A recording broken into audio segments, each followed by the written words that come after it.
Hello, fellow fleet and mobility players. As many of you know, I recently interviewed an AI expert, which was, it's very interesting. I learned a lot of stuff, interesting stuff.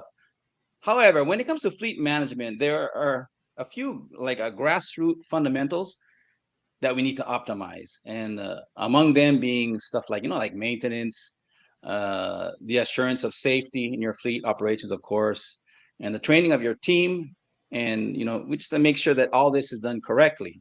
So joining me today is to give us some insight about this is Jim Petrillo. And he has been with Fujifilm Holdings America for nearly 29 years. He currently manages, he's the manager of fleet, so fleet manager, and also accounting services for the company and for its operations in the United States as well as Canada, responsible for approximately 1,500 vehicles. So, hello, Jim. How are you? Okay, Daniel, how are you? Good, good, good. Doing good here. So as you know, I just have a few questions about this here. And I guess the first, I know you have about 1,500 vehicles. Could you tell me a little bit about your fleet, maybe your coverage area? I believe it's the United States and Canada. Maybe the number of vehicles, the vehicle or driver profile, stuff like that, please. Sure, sure. As you said, we have just over 1,500 vehicles in the U.S. and Canada. Um, our fleet is 100% decentralized, so we have no depots to speak of. And of that 1,500, most of the vehicles are smaller SUVs that are used by our tech and sales force.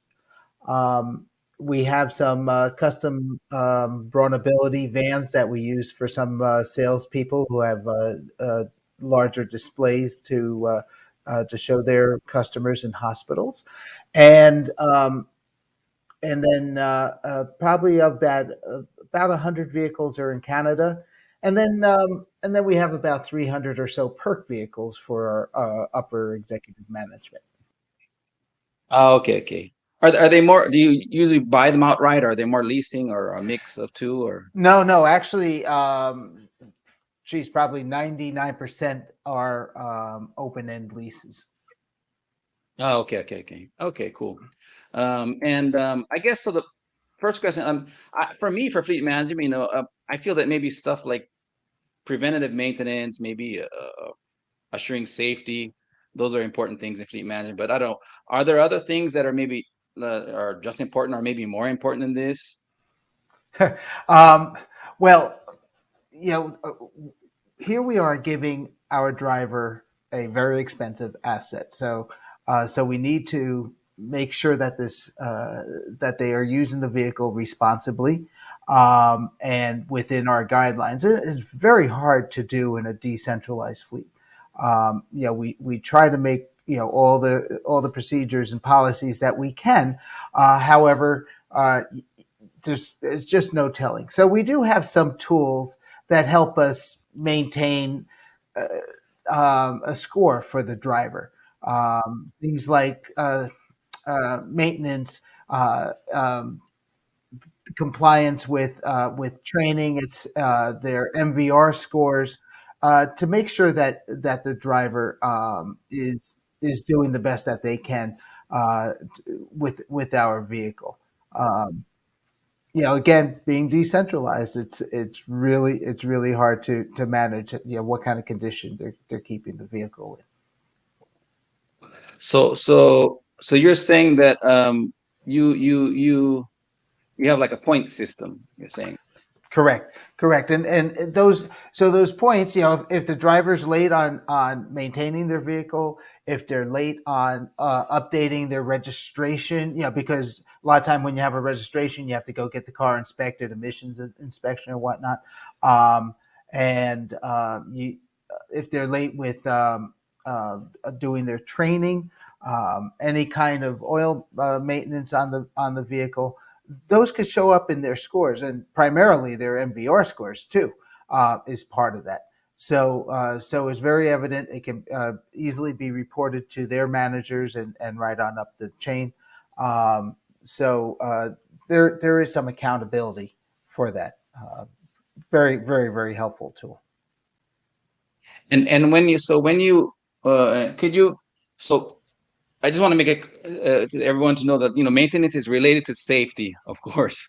Can you give me an idea of maybe how maintenance is kind of connected to safety in your fleet operations? You know, a lot of trying to get a driver to understand that it's more important to keep the vehicle well maintained, right down to primarily the brakes and the tires and any kind of safety systems in the vehicle. Um, that it's worth their time and energy to take the time out of their day or maybe even a weekend to get the car repaired or serviced is paramount. We have too many drivers who say, "Oh, I have a new car in order, so I'm going to go 2 months with tires that are very very bald." And I'm like, no, it just takes one accident to have an issue. I'd rather buy you a set of tires and have you safe on the road than trying to save the company a little bit of money on tires.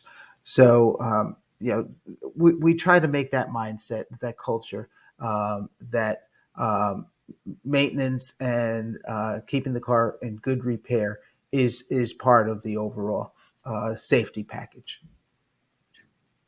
And do you have any like tips that you can any standard tips that you have on how to do this or And you always get caught, but basically, you have to watch mileage and time between between times that the receipts come in for this maintenance and destroy oh, the okay, so engine in keep the track of car. the mileage and the time and Yeah, combining them together and what's that necessary to be done under exactly. this, not time as in months, as in miles, maybe, or maybe Well, months as well, I don't know. it's months as well. It's months as well Yeah. because if they're not reporting mileage correctly, then at least months will also tell. Hey, you haven't changed your oil in 6 months. How could that be? Oh, okay, yeah. So mm-hmm. Yeah, Yep. sometime I had my car and that one time I wasn't even driving it, so I didn't put that many miles on. The tread was still there, but it was like sitting in my garage for a while, and the tires, I guess the tires get old, even though you're Yes, not driving it. They start they getting do kind of get like dry rotted. dry and Exactly. stuff like that. Yeah, Mm-hmm. yeah, yeah. Yep. So I guess we were talking about something earlier about training. So I guess one way that you can help to optimize the operations is to make sure that your drivers are, they're trained in what needs to be done. Um, could you tell us maybe a little bit about what's going on with the company in terms of, your training program? What are you doing there? Yeah. So primarily for our U.S. based drivers.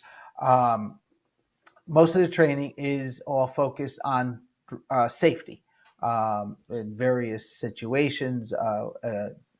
Aggressive driving, following too close, driving at night, driving in bad weather. And the latest one that we just rolled out in the last month or so was a 2 hour long course, very very in depth uh, uh, uh, lessons about driver training. And of course, everybody feels, well, I already know all this stuff. I've been driving for 40 years. But, you always need to bring it to the front of their mind. And that was the intention of this intense training. But we also have about 100 expats, being a Japanese-owned company.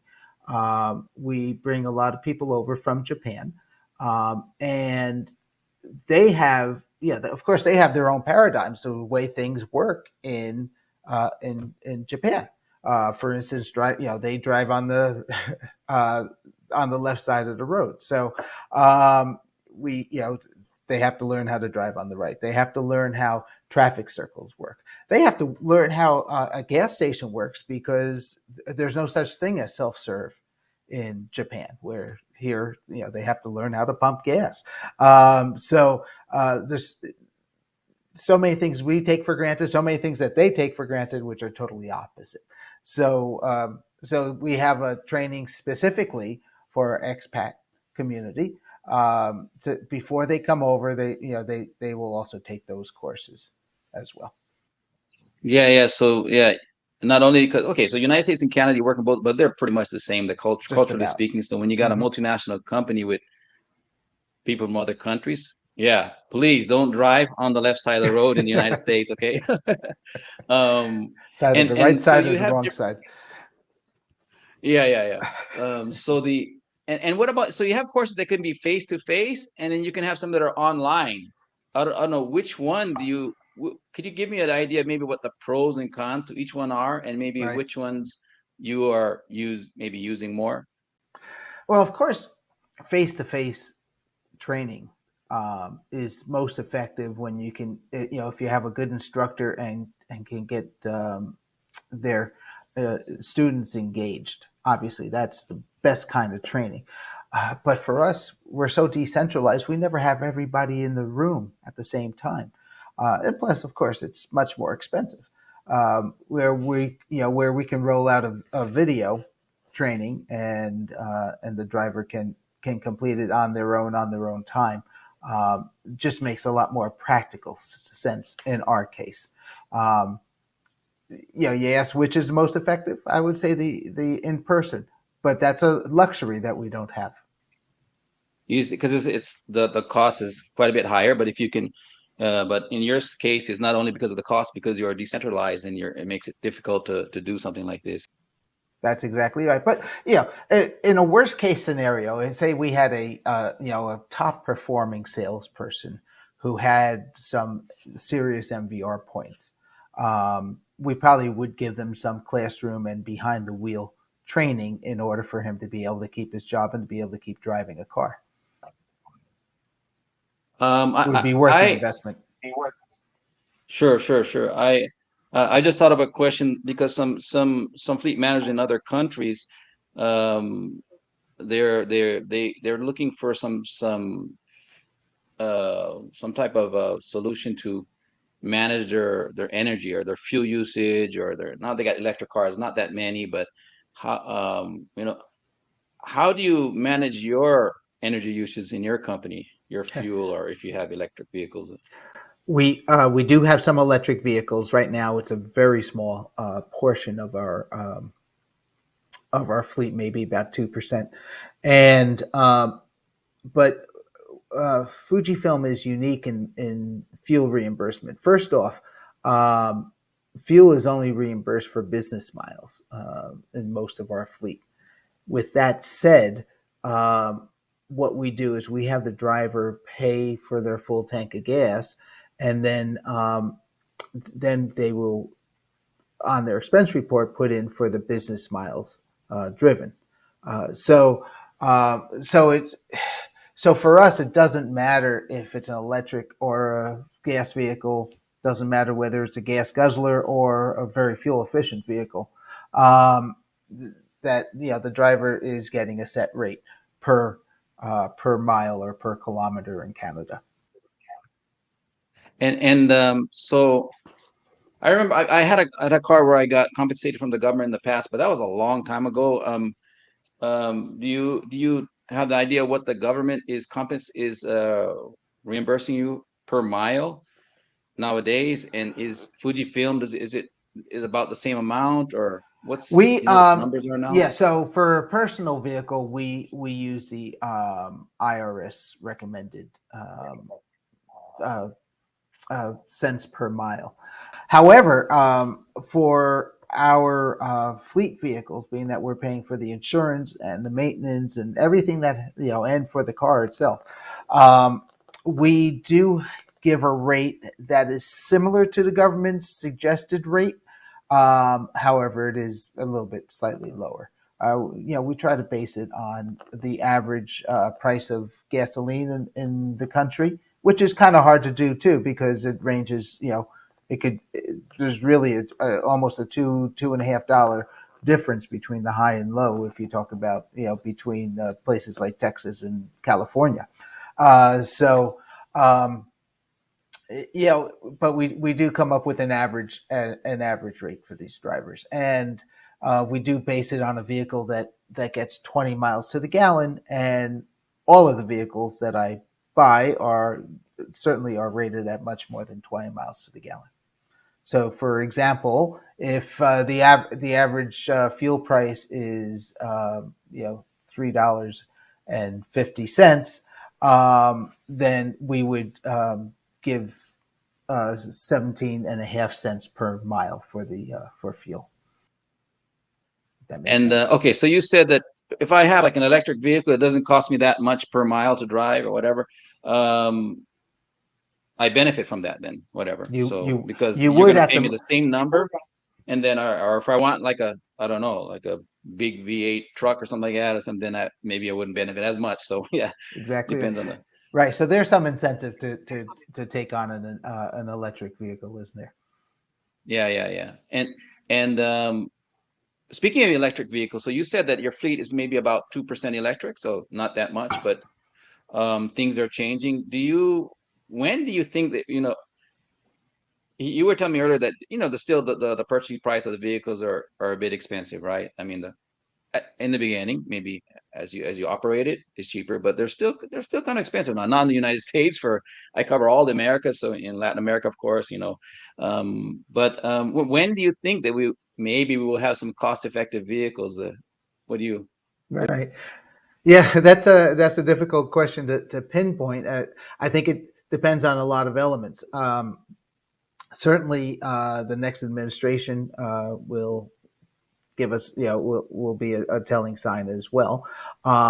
But even if the incentives that are offered to individuals for vehicles that qualify in the U.S. For government rebates, if those rebates were if we were able to enjoy them, through our corporations through a leasing program, um, it would really help bring down that price to a point where it makes it more practical um, to have them as a high volume fleet vehicle.